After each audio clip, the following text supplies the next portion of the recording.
This chest of drawers was a pretty big undertaking, and my goal was to build it to complement my headboard build from a few months ago. The only problem is, I'm not sure if I can pull it off, so let's see if we can make it happen today on Timber Biscuit. Now, as with every furniture project, this one's going to start out with milling my lumber, and the lumber I'm going to be using for this project is going to be walnut and cherry. The walnut will be used for the case, carcass, and drawer fronts, and the cherry will act more as an accent for everything. And I've really enjoyed working with these two lumbers over the past few months, so I feel like using them in this piece makes a lot of sense. Now let's talk a little bit about the goals I mentioned in the beginning of the video. As some of you may know, I built a groovy wavy style headboard a couple of months ago, and I want to build this dresser or chest of drawers so that it complements that. But I'm not going for the same wavy style with this piece. I'm going to do something a little bit more subtle. Well, for the most part. My plan is to mimic that wavy texture without actually carving it in. Instead of carving it, I'm going to kind of use cherry to achieve that effect. The idea here is we want them to feel like a cohesive set without actually making them exactly the same. This allows me to introduce some different styles and textures into the set without making them feel disjointed. At least, again, that's the goal. So the goal's all clear and the milling wrapped up, let's get into the build. So the very first part of this build was obviously to mill my lumber and then make the panels. Now, the panels are a bit tricky for this because I need to make 5 of them and they're pretty large. So the first thing I needed to do was rip down all my boards and then get my grain orientation laid out. Now normally I'd say ripping down your boards is pretty straightforward, but since these are pretty long, I wanted to be sure that I did everything I could to keep them as straight as possible. So what I'm doing here is just using my featherboard to keep my tree slices against the fence while I rip these bad boys down. Now while we do want to keep these as straight as possible, I am going to go back and edge joint these with the in-out method here in a minute, so they don't need to be perfect, but again, we're trying our best. Alright, so with everything straight, we can go ahead and start laying out our grain orientation. And for this one, I'm going to grain match my drawer fronts, so I want to use my most figured lumber for that section. Now normally I'm not a huge fan of a lot of figure, but in this type of piece, I think it makes a lot of sense to go ahead and show off that grain pattern. Plus, I mean honestly, who doesn't love some curly walnut? So here what I'm doing is laying out my boards for that in-out method we talked about earlier. So what I'm going to do is alternate I's and O's on each of my boards. And the I's will face in on the fence on the joiner while the O's face out. This way if the joiner's fence is out of 90 by even 0.3 degrees, these angles will complement one another and give me a really tight glue up for my panels. So speaking of tight glue ups, the other thing I'm going to do with these panels is I'm going to put in dominoes so that I have a nice reference area for the top surface of all of my panels. Now while the dominoes don't add a ton of structure to this type of joint, what they do is allow for the boards to be aligned across the entire glue up. This way I have less of a chance of boards twisting during the glue up and things stay relatively flat. The only downside to doing this is that with 5 panels, there's a ton of dominoes to plunge. So while I think this is worth it for something that's 3/4 material like this, I don't know that it's worth it for every type of panel glue up. So just keep that in mind. And the other thing to consider with the panel glue up like this is that you have to really pay attention to where the dominoes live. Because the last thing you want to do is go back and cut down these boards later on and end up cutting straight through a domino. And that's especially true for our drawer face panel because we definitely don't want dominoes exposed when we cut through that. Kind of like when I tried to expose that cement company for using cheap materials, but I couldn't find any concrete evidence. Alright, so with our panels all prepped, the next step was to glue these guys up. And for that I'll just apply a healthy amount of glue to the edge and then tap in my dominoes. Here I'm not looking for a massive amount of squeeze out because I don't feel like cleaning it up on these boards, but we want a nice thin bead coming out of the joint. Now as you can imagine, running through all these panels did take a little bit of time. What I did was rotate the clamps around and try to get it all done in one evening. One tip I'll say is that if you're having trouble getting your dominoes to actually align with your panels, just use your clamps to add pressure to the panel to actually clamp them shut. This way you don't have to align every single domino, but if you get like 1 or 2 in, it should squeeze closed. And that's not just for dominoes, that goes for biscuits and dowels as well. And for my larger panel, again, I just had to use some larger clamps and got everything together, which was just as big of a relief as it is a large panel. And then I could say something along the lines of, she's done. Alright, so I left the remaining panels and clamps overnight, and then the following day I could come in the shop and cut them down into their carcass pieces. So the first step in that process was to rip these down into their rough width. And I say rough width because I'm going to leave all of my boards about a 32nd of an inch over, or larger than they need to be. And this is so that I can use my hand plane to really come back and finesse that edge, as well as clean up these saw marks later on. Now, while the saw marks are pretty minimal, so for the inside joints, it's probably not 100% necessary, it's just the best practice, and I tend to do it on all my furniture pieces. But if you're more of a power tool woodworker and less of a hand tool woodworker, just shoot for your final carcass dimension here. You can always clean up your panel edges with a sanding block later on. Alright, so once I had all my panels ripped down, I could go ahead and use my crosscut sled to crosscut them down to their final length. And here I am cutting these down to their final length, again, just being sure to avoid those dominoes. And while we're on the topic of dimensioning panels, if you guys want the plans for this project, let me know down in the comments, and if there's enough interest, I'll make them available. And if and when they become available, I'll be sure to link them in this video as well as put out a community post. Alright, so once I cut down one side, I just use that as my reference piece, and then back over at the table saw, I can use that mark and cut down my matching side. And this is especially true for any type of panel work. I try to measure and reference off the actual work pieces rather than what I have in my plans, because while this isn't the case for this project, sometimes the thickness may vary a little and it could throw off that final dimension. So just always try to check off your workpiece rather than what's on the plan. And if your sizes do change, just make sure to make a note so that in the future you can always reference that change. Alright, so here I'm cutting down the top, and I gotta say, I cut this one super close. As I'll show you here, there was barely any material removed from that center board. I want to say it was only like a 1/16 of an inch, so that one was a little tight, but luckily things worked out. Alright, so next it was time to address the legs, and I hadn't mentioned it yet, but the legs on this piece are going to be exposed through the top. So I'm going to do my best to try to get some nice grain pattern on the top of the dresser. But to cut these down, I'm first going to go ahead and chop off the end so that I have a nice 90-degree angle to reference off of, and then I'm just going to use some double stick tape to attach a stop block onto the top of my table saw. Since these legs are a little too long for the width of even my sled, I've used this stop block trick in the past and it works great. Just make sure not to slam your workpiece into it too hard, otherwise you may jar that tape loose and end up with some uneven legs. Kinda like a pirate who's had one too many. And all I gotta say is thank God I'm a lot better at woodworking than I am at joke creation or basketball, cause sheesh. Alright, so next I took all my boards over to the table and gave them a quick sanding. And this was just to remove some of those glue lines and make sure that I have everything nice and clean. Because next, I need to lay out the joinery. And I really try to lay out my joinery with clean boards because things could move, even if it is just a marginal amount. I just think it's easier to try to get things as tight as possible from the start. So what I'm going to do first is lay out my side panels. And again, we're going to keep that top end grain exposed on the top of the legs, so we want to make sure that we leave room for the top of the chest. So I just use a scrap piece to lay out that offset, and then from there transfer the marks to my legs. Now the joinery I'm going to use for this carcass is going to be dominoes. So what I'm going to do is lay my panel flat along with the legs, and then use some clamps to hold them tight while I flip everything over and lay out my dominoes. This way I'm sure that the reference face that I'm using for my domino joinery is all laid out in the same orientation. Now, there's a couple other ways you could probably go about doing this, but I think this is the easiest and probably the most foolproof. Just make sure to try to avoid what I did here in making your mark go all the way across the leg, because then you can introduce some error and put your domino into the wrong side. I did go back and erase a small part on the line so that I didn't have that happen on this, but again, that is how you could have errors, so just keep that in mind when you're laying out joinery for dominoes or dowels or biscuits, which again, you could use for this. So with all my joinery laid out, I just plunged the mortises using the domino. And once everything's dialed in, that's pretty straightforward. Next, it was time for my first dry fit. Now when dry fitting parts like this, I just take things slow in case any of my joints are off. I don't want to slam everything together and then have something blow out or explode because the joint was too tight. In most cases, dominoes aren't going to have that happen, but in other types of joinery it can happen, so I just try to keep that best practice going for all types of joints. So once I had my two side panels assembled, I could then measure and lay out the taper for the feet. Now I designed this piece with angles only on the front face. And that's because I want to keep a nice linear look from the side profile, but from the front I want a lighter look, and I think the taper achieves that. So to cut the tapers, I'm just going to whip up a quick sled over at the table saw. So once I have my sled cut and my fence locked in place, what I do is lay out my taper across the width of the sled, and then just use some screws to attach a few reference blocks. From there I can attach some hold down clamps to make sure my fingers are safe, you know, gotta take care of the phalanges.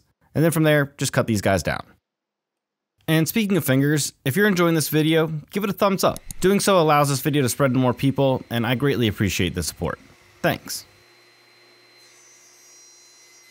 One thing I'll also add is that when you're cutting tapers like this with any kind of jig, make sure that you don't stand directly behind your saw blade. Because 9 times out of 10, your offcut is going to want to shoot back towards you, and you don't want to be in line of that projectile. Trust me when I say, the missile knows where it is at all times. Alright, so with the leg tapers cut, I could turn my attention to the bottom of the case. And since laying out this joinery flat is a little bit more tricky, what I decided to do here was just set up a couple different rules at different lengths to lay out the joinery. This way I could just reference off the front of the case with each of the rules and know that my joints are going to line up. And I just did that same process for both the side panels as well as the bottom panel. This is a nice technique to use with layout whenever you can't reach your desired location easily. By referencing all of my pieces off of their front edge, I know that all of my measurements are going to line up in the end and my dominoes will be placed appropriately. And with all the dominoes plunged, I could dry fit everything and assemble the lower half of the carcass, which at this point was quite tall. So I just use a couple offcuts to try to balance everything out to make sure I could have enough room to tap on the right side and hold everything in place. And then from there I could grab the measurement for my center partition directly off the side and cut that down over at the table saw. And the reason I waited until now to do this is because of what we talked about earlier. I don't really want to rely solely on my plan for my dimensions. I'd rather take the measurement directly off my workpiece and then make the cut based off that dimension. So again, I'm going to lay these out just like I did the side panels, where I take my measurements directly off that front edge, make sure that everything's lined up there, and then plow in my dominoes. Again, here, the dominoes should line up perfectly as long as I keep all my measurements the same and line everything up correctly. From there, we can tap in all the dominoes and then dry fit our center partition. And judging by the thumbs up here, I'd say everything's good. Alright, so next it was time to lay out and make a jig for the notches that are going to live on the top of the dresser. And again, these notches are what are going to allow for the tops of the legs to be exposed through the top of the dresser. So we want to try to get these as tight as we can around the legs. So what I do first is just use an offcut to measure out and then lay out my legs. From there, I take the piece over to the bandsaw and then create the jig. Once I have the jig, I can bring that over to my workpiece and then lay out some marks to show me where that notch is going to be. Then I just use a jigsaw to rough cut that notch before reattaching my template to the top and using my router to flush trim everything down. Now, if all those steps are successful, what we're going to be left with is an exposed leg at the top of our dresser. And I think that's also going to add a lot of visual interest to this piece because having the legs run all the way up the sides, I think makes things look a little bit more substantial. Now, the routing portion is pretty straightforward with this type of thing. What I'm really focused on is making sure that I only have about like a 1/16th to a 32nd of an inch of waste to remove. This way I reduce the risk of burning and tear out. And while I finish cleaning up those exposed areas, let me just take a second to say that if you're enjoying this content and you want to see more of it, make sure you hit subscribe. I put out new videos about woodworking projects, tips, tricks, and furniture builds all the time, so make sure you subscribe so you don't miss the next one. Thanks for your support. Alright, so once I've flush trim everything, what I'm left with is a rounded piece on my interior corner, and I just use my bench chisels to clean that up. From there, we could drop the top onto the case and see if everything fits. And thankfully it did. But if it didn't, we could make any of those adjustments now before laying out the remaining joinery. And since we didn't have an issue, let's go ahead and lay out that joinery. Now again, what I'm going to do is just transfer the interior line for the inside of the case onto the bottom of my top. What that's going to do is just allow me to have the correct reference face for my domino joinery, like we talked about earlier. And with that final plunge, we conclude the domino portion of this build. And really the only thing left to do at this point was to assemble everything and make sure that the case came together correctly. And after about 2 minutes of assembly and a couple of whacks from my rubber mallet, we got her together. And bonus points, she's square. Alright, so next up it was finally time to work on those drawer fronts. And I've had this panel sit in the corner for a few days at this point, so let's cut it down. Now again, the challenge here is that I want to make sure that I avoid my dominoes that are inside of these boards, and I also want to try to make a continuous grain pattern from this panel. So with those two challenges, I really need to make sure that the amount of material I'm removing from either end of the board won't run my cuts into any of those dominoes and will leave me enough space to cut out my drawer fronts. So when I laid these boards out, I was really mindful about where those drawer fronts would exist. And once I was confident that I wasn't going to run into any of the dominoes and I ripped them down, I could take the boards back over to my crosscut sled and then crosscut them down to create the drawer fronts. Again, removing a minimal amount of material to make sure everything would stay lined up once the drawer fronts were attached. And then with all 6 of the drawer fronts cut out, I could check in on the camera to make sure you guys are doing all right. How's it going? And then lay out the boards to make sure everything looked good. From there, it was time to deal with these really large voids. And while I'm not a huge fan of epoxy river tables, I will use epoxy when filling voids like these. So attach some tape to the underside of these boards and then mix up some black epoxy and pour it in. Now, to me, where people make a mistake when using epoxy is that they try to make it more of a feature than it is something that's passive. I much prefer to use epoxy like this, where it doesn't distract from the piece, but rather it blends in. So that's why these aren't aquamarine blue or anything. But let's stir up a bit of a conversation about this one. Do you guys like epoxy in woodworking, or are you not a fan? If you're an epoxy fan, leave me a comment that says, yeah, epoxy. And if not, say no epoxy. And as always, I'll make sure to reply to your comments first, since I know you guys are paying attention. Alright, so we're getting closer to gluing the carcass together, so I'm going to go ahead and sand everything to 220 grit now. And I do that with the panels because it's a heck of a lot easier to sand them now than when they're all attached to the carcass. And from there I can break out the hand planes and start finessing some of these edges. Now in this scenario, I would caution you from just going to town with a hand plane. We don't want to remove a ton of material from any of these surfaces. What I'm really going for is just cleaning up those edges and removing any saw marks or deviations. what this is going to do is leave me with some really clean and flat boards for the glue up. Another thing I like to do when dimensioning material like this is just count my strokes. This way I can remove an even amount of material from all 4 faces on all 4 legs. And doing that will solve about 50% of your problems with joinery. So I just try to do it twice. Once I was happy with how the legs were looking, I did that same process to all the edge grain on my panels. Again here, counting the strokes to make sure that everything was nice and even. This little tip will become more important later on in the project, but don't worry, we'll cover that when we get there.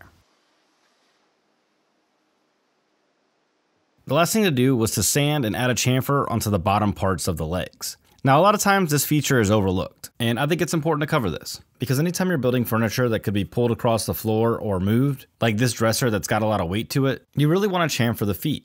Otherwise you can risk getting tear out anytime that you move the piece. And obviously when you're putting a lot of work into a project like this, small things like chamfered feet bottoms matter. And honestly, it only takes about 3 minutes per foot. So save yourself future heartbreak by spending about 10 to 12 minutes treating your feet. Just don't tell my wife how well I treated these feet. She might get a little jealous. Alright, so in preparation for the glue up, I went ahead and glued in all my dominoes now. This way when it comes time to assemble everything, these will already be in place. If I've said it once, I've said it a million times. Anything I can do to reduce stress in a glue up, I will.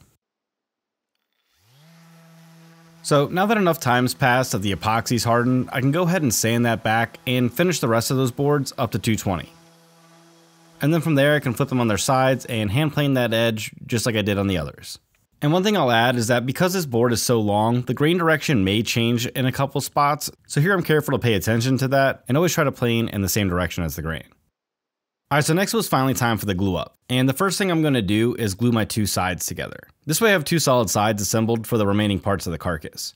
Now I will move quickly through this process just in case I need to remove these clamps at all to relieve any stress while fitting in the top. If I waited till both sides were dry and then tried to attach the top, there'd be a pretty good chance I'd have to adjust the top a little, and I really don't want to do that. So what I'm going to do is use a glue with a long working time. This way I can put everything together and relieve some stress and then reapply clamping pressure where I need to.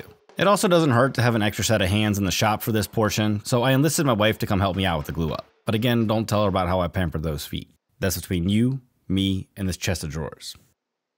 Next it was time to cut in the grooves for the textured drawer fronts. And to do that, I'm going to use my table saw and a fat old dado stack. Now this dado stack setup is pretty large, so I need to cut a new opening in my throat plate. So to do that, I'll just use the fence to hold the plate in place while I raise the blade through it. From there I can attach a sacrificial fence to my table saw's fence and set the blade height. So each of these grooves is going to be 1/8 of an inch deep. And the plan is to alternate those grooves on the left side of the drawers and on the right side of the drawers. However, the right and left sides will be mirrored to give a little bit more texture. So I label my cut at the top of the left side of the drawers and then on the bottom of the right side of the drawers. This way when I attach the drawer faces, the 2 sides will alternate. Now the trickiest part of this whole setup was making sure that the grooves in the drawers were going to align perfectly. Because if they don't match up mathematically, then the grooves get uneven and the effect kind of fails. So luckily all the math worked out, and I got 6 drawer faces that are mirrored left and right, and grooves that are alternating from top to bottom. And let's not forget that continuous grain pattern. Alright, so I started by saying that I wanted to try to make this part of a set. And so what I'm going to do here is use the cherry to create some strips that are going to stagger across the front of the drawers. This is really similar to the process that I did for the headboard, only this time we're going to keep things flat. So what I'm doing here is just resawing a couple strips out of my cherry, trying to get a more quarter sawn or rift sawn grain pattern. I want to avoid those big cathedrals in the cherry on the front of the dresser. Plus I think the straight grain really helps reinforce that more linear design. So once I had the strips cut out, I also carved out a chunk to make the poles from, and then took them over to the planer to plane down my pieces until everything was nice and square. And I probably should have mentioned it sooner, but I had already edge jointed these boards over at the joiner before bringing them over to the bandsaw. And not doing that would be a big mistake, like bringing chips to a salsa class. Huge misunderstanding. Alright, so from there I took my measurement directly off my grooves and then brought that over to the table saw to start cutting out my strips. Now I did nudge the fence over by about a 32nd of an inch, and you're going to see why here in a minute. But from there I just cut out the strips, making sure to use feather boards to keep things down and against the fence. And since I already have this set up, I went ahead and cut out my chunk for my poles as well. Alright, so here's why I kept the pieces about a 32nd of an inch wider than they needed to be. It's so that I could plane them down and get a really nice clean sharp edge on them using a block plane. Now, as I've said a few times in this video, if you're not a hand tool user, you could probably get the same effect using a sanding block, but I think the fit and finish you get by using hand tools is second to none. That's why I do most of the rough work, if you will, with power tools, and then really finesse those fits with hand tools. And my philosophy is that working in that manner really elevates the craftsmanship. Check out that fit.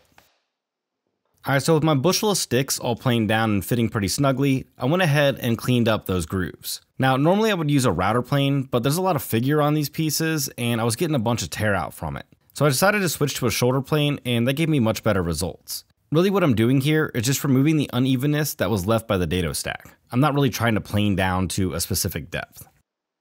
From there I could turn back to the number 4 to clean up the tops and bottom edges, and get these drawer faces super smooth. So with the drawer faces pretty well cleaned up, I could go ahead and turn my attention to the poles. And to carve in the poles, I'm just going to use a bowl bit in my router table. What this is going to allow me to do is just create a little groove for my fingertips on the poles. And since the height of this piece matches the grooves as well as my strips, they should be pretty seamless in the design. From there, it was time to give everything one more sanding before attaching the strips and the poles. Again, this is one of those things that would just be a lot more difficult to do if the strips were in place, as they would impede the ability to sand them. As we've talked about many times on the channel, order of operations is super important in woodworking, and this is no exception. Alright, so next it was time to cut out the notches for the poles and the drawer fronts. And to do that, I'm just going to use my bandsaw. So over at the bandsaw, I just set up a stop and then just ran the piece against my fence to start the notch. And here I was just careful to clearly label my parts to make sure that I put the notches on the correct side. Because what I'm going to do with these poles is center them on the dresser, which I think visually will reinforce the design, plus I'll tie a few into the slats and I think it's going to look pretty cool. From there I could just reset the fence and finish the cut.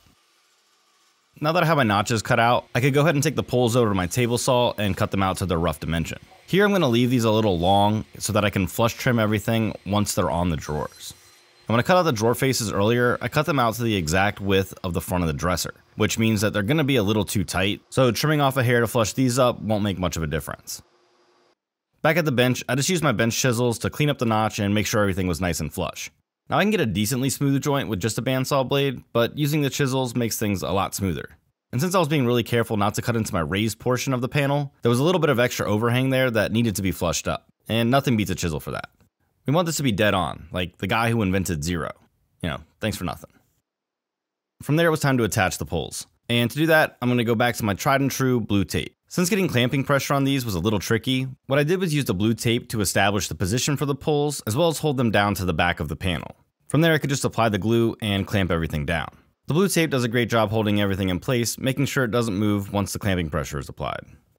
Next up, it was time to lay out and cut down my strips. Now I had a few sketches about how I wanted these to look, but seeing them in real life definitely changes that a little bit. So what I did was just kind of lay them out and then trim them down as I needed. This worked out for the most part, though I did have to step up on a ladder a few times to get a more head-on view of everything, just to make sure that everything was going to be balanced once they were glued on. But for the most part, it was just trying and testing out new patterns to get the pattern I liked. And once I was happy with the pattern, I went ahead and attached them. Just like the poles, I left the strips overhanging slightly. This way I could trim them back flush and everything would remain in place. Here I opted for a quicker drying wood glue. This way by the time I got back around to the first panel, the glue was dry enough for me to continue working. And I will say it's cooler in the shop right now since it's winter time, so I wanted to make sure that I used a glue that would give me the best opportunity to continue working. And if you guys haven't tried this quick and thick glue yet, just like archery blindfolded, you don't know what you're missing. I'll leave a link down in the description. Alright, so from there I could start going back and flushing everything up and adding my finishing touches. To trim off the slats, I just used my flush trim saw and then sanded everything back so the ends of my drawer faces were nice and smooth. Another option here would be to use a table saw and a sled to trim these flush, but I prefer the touch of a pole saw and it honestly takes no time at all. Ooh, that rhymed. From there I could use my number 4 to flush up the tops of the poles to the tops of the drawer faces. Now here I'm going to spend a little bit of time finessing these because this is going to be a part of the dresser where people touch and interact a lot, so I want to make sure everything's nice and smooth and there's no hard corners here.